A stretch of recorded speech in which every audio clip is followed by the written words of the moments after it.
Hey y'all, welcome back to my channel, or welcome to my channel if you are new here. My name is Emily, and on this channel we talk about disabilities and mental illnesses and the different stereotypes that may be out there regarding my experiences with being legally blind, having depression and anxiety as a result of my disability. And I just like to break down the stereotypes and educate and advocate for not only myself, but other people who may also be struggling with those disabilities or mental illnesses. My hope is that this channel is a safe place for us to have an open dialogue and communication to help each other and bridge the gap between the disabled and the non-disabled communities. So today I wanted to talk to y'all about something I had said in one of my later videos, which was that the classroom was a very limiting environment. And I don't necessarily like the way I worded that because I've had some amazing teachers in elementary school. And then when I was homeschooled, of course, my parents, who were amazing and supportive, they never let me believe there was anything I could not do. And then, of course, whenever I went to high school, I redid ninth grade because I went to public school, so I could have 9th through 12th grade in a public high school. And then, of course, I went to college and I graduated with a Bachelor of Science in Special Education. So I've been through a lot of school and I've had some amazing supportive teachers who I really consider mentors and now my friends. You know, I'm friends with a lot of them on social media, and I love being able to talk to them, you know, about advocating for students with disabilities. And so I've had great experiences. And so there may be limitations in the classroom that may not be as direct result of what the teacher did or did not do. There are rules and regulations that teachers have to follow, which are out of their control.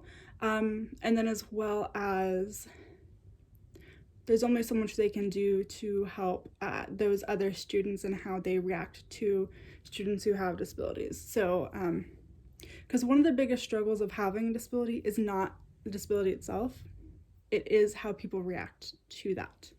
I think I've said that before, and one big reason that I had I had struggled with social anxiety so much in college and in school was because I would just worry about how they would react because I would just stick out in class. Throughout school, I was always the only one in my, so out of the 9th through 12th students in that school, for some reason, I was the only legally blind one that I knew at the time. I think there was, when I was in 12th grade, there was a freshman and so on, but that's just how it was. And so I stuck out a lot as being different. And that's because of how the classroom is set up. And I want to clarify this. Again, it's not anything my teachers did. I had amazing teachers. But in general, classrooms are set up in general education classrooms, at least, which is what I was in, because I was under 504. I was not in a special education classroom because I did not need modifications to the actual material, assignments, coursework. I just needed to use tools, accommodations to be successful in the mainstream classroom, which I was. I just needed I had front row preferential seating. I could use a laptop or an iPad with the PowerPoint in front of me. I also had the PowerPoints printed off for me. I had small group testing with large print text. And I think that was it. But basically, people knew, oh, she is having to use something that I'm not. You know, as I stated before, you walk in and generally the agenda is on the board. Again, each teacher is going to do this differently, but from my experience, in most cases, the agenda or the warm-up is on the board. There's a PowerPoint on the overhead projector, which even though I sat front row, I could not read it. I could see that there were words, I could see the pictures or movies if we ever watched an educational film, but any words I had to have up here because, again, I'm nearsighted. So, and I wear contacts to be able to see people and the larger details so they're not all a blur. You know how, like, if you focus a camera and you press the button and it's just like trying to focus but it can't? That's pretty much what everything is if I do not wear my contacts. If I have my contacts in, I can see there are people. I can see, are they Caucasian? Are they African American? Do they have brown hair, long hair, short hair? I can see that, but I may not be able to see eye color unless we're like close. It's all the fine details. So anyway, I hope that helps to clarify. But I also want to say I'm a mom, I'm a wife, I'm a writer, I am a photographer, not professional, but it's a hobby. I used to be quite good, if I do say so myself. And I love to play ping pong. I love to go dancing. And I'll have probably another video on dancing alone just because of how much it means to me. But my point is, I have a life. I don't let this stop me in doing what I want to do. Sure, there are some things that are still hard for me, but if something is hard for me to do, I generally will keep at it until I figure out a way to do it. Aside from sports, which I'll also have another video on that separately, because that was something that I was never actually able to do in school. Again, I'll have another video all about that, but that's one thing I for sure was like, nope, she can't do it, so I didn't do it. But anyways, back to the limitations on the classrooms. So I was always the only girl in class who would have, the PowerPoints on the table. I'd be reading them like this, right? So then everyone would be watching me read like that. And then I feel self-conscious about it. Because again, it was something that I tried to hide when I was in high school. I wasn't comfortable with myself, really. I tried to hide it. Not many people really asked me about it. And I would talk to my teachers about what I needed, but I would wait till after class when we were by ourselves. I wouldn't really talk to my friends about it. I tried to hide that part of myself, which really only hurt me in the long run. So anyway, the classroom is limiting because it's built for the able-bodied students, right? They can read everything, they can see everything, no problem. Well, I kind of stuck out. And there were some experiences I had in college that I am assuming, I am making a bit of assumptions from those experiences, and I'm only a little nervous to talk about them, but I think they're important to talk about. So I was in a classroom for special education people who were going to become special education teachers. This was an upper level class, okay? Like, we were about to student teach. And one of my best friends was in that class, and she was friends with several other people in the class. I really didn't have many friends in class.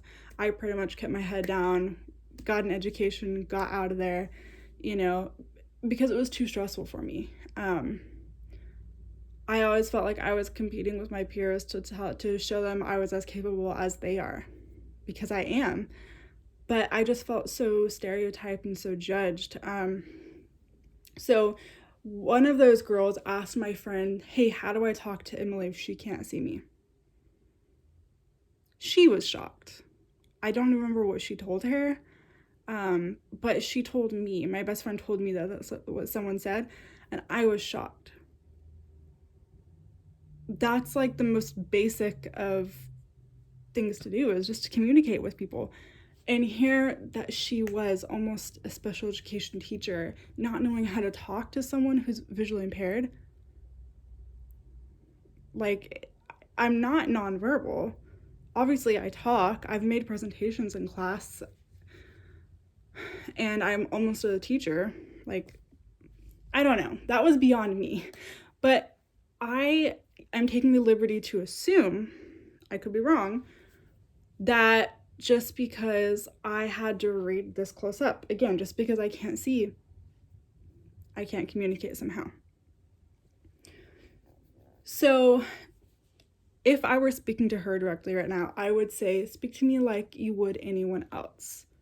Come up to me and talk to me. Because obviously if I can, I don't know. I won't go on the what ifs or kind of talk too much about it, but I am taking the liberty again to assume that because I can't read, I can't communicate, which would stretch beyond the walls of the classroom, which is not true. I live my life to the fullest, really. I do all sorts of things. I don't let that little part that I have to read larger print or I have to read closer up stop me from doing what I love.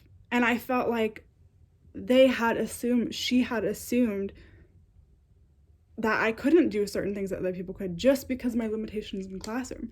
And that's why I say it's kind of limiting.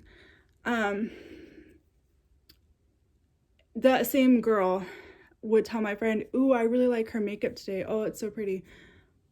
She could have said it to me, but I think she was scared. And so I think she made an assumption about me that I can't communicate or I can't maybe do certain things because of my disability, which is not true. If you see someone in a classroom, whether you are a teacher or it is a classmate, do not assume that the limitations in that classroom stretch beyond those walls. I can't reiterate that enough. You don't know what that person is doing in their life. They could be like a published, I don't know, author for all you know. They could be their top teammate on their special education bowling league. You don't know if you just assume that just because of their struggle or something they can't do in the classroom defines them for life. And you just never know. I'm obviously very passionate about this. You just never know, and it's not okay to assume. I am comfortable with people come up to me and ask me questions. I'm an open book, and I know that not everyone is. And my hope is that maybe other people with disabilities will see my perspective and come to accept that part of them and have an open dialogue with other people so that we don't stick out so much, That one limitation does not define you. It does not define me. It does not define you. And we need to show people that. I also had another experience in a different class. This assumption might be more of a stretch, but picture this. We are at a table. It's me, another person, and another person on this side. This person I was friends with. Like, we would hang out outside class sometimes. Well, the person on this side of me would ask this person about, how was it going out to the square, which was like our downtown this past weekend. They would not ask me. And it's not like I never talked to that person. I talked to them sometime, and it's not like these two people were close friends. They weren't. They were acquaintances. We were in the same class. So them talking to me and them talking to this other person was no different. Okay, so I just want to put that out there. So I was kind of insulted that I was left out. They were literally talking over me. Do they assume that I don't go out?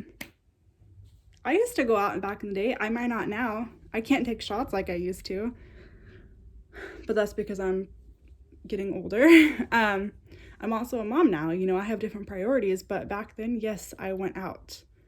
And I was kind of insulted. And maybe there was nothing to it, but I always felt kind of judged because of those limitations. And my hope, again, is to share my experiences with other people, to keep other people from experiencing that. No matter from what side you are on, from being a classmate, a teacher, remember, students have lives outside of the classroom. They are a person beyond being a student. They have hobbies. They have likes and dislikes. And so just a friendly reminder, if you have any questions, comments, please leave them in the comments below. Otherwise, I will see you on the next video. Bye, y'all.